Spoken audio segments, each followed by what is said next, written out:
And now for the other side, Congressman Peter King.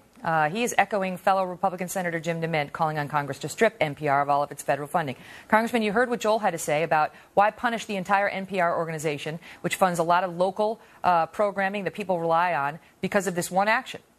First of all, let me say, Megan, I think that actually it's almost $45 million, which has gone to NPR over the last several years, not the $8 million you had mentioned. It actually is a much higher number. Having said that, no matter what the number is, no, I disagree with them completely. First of all, there's a real question of whether or not the government should be involved in funding broadcasting anyway. And today, with so many media outlets, there's even more of a question if it's needed. But this case shows conclusively that the American taxpayers should not be subsidizing such a biased, left-wing, liberal apparatus. And I would say the same thing if NPR was as conservative as they are liberal now. Because to me, the real bias showed what Juan Williams said is what the overwhelming majority of Americans believe, despite what Ibrahim Hooper from CARE said yesterday when he refused to answer your questions. The fact is that to have the taxpayers have their hard-earned money go to support such a left-wing bias, to be put them in effect in collusion with George Soros, is absolutely wrong, and I fully agree with Senator Jim DeMint. How does this ever get shut down, though? Because remember, I mean, this was the same thing that we saw with Acorn,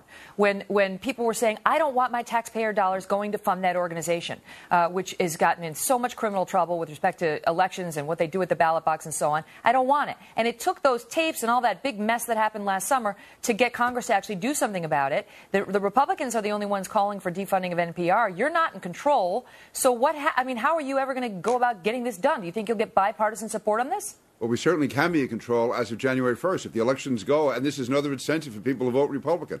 Because if the Republicans take over Congress and we are in control next year, you will see a real move to defund NPR. Now, it's not going to be that easy because the money doesn't go directly to NPR. It goes to the Corporation for Public Broadcasting, and they allocate it out. But the fact is, we can find a way to get it done, and we have to get it done. And I think this is one way that we can do it. But can you, or if you defunded the Corporation for Public Broadcasting, would that mean no more money for PBS, no more money for the local, smaller stations that do need help? And if you target NPR, on the other hand, you might have a problem because it's difficult to pass legislation constitutionally that targets one group.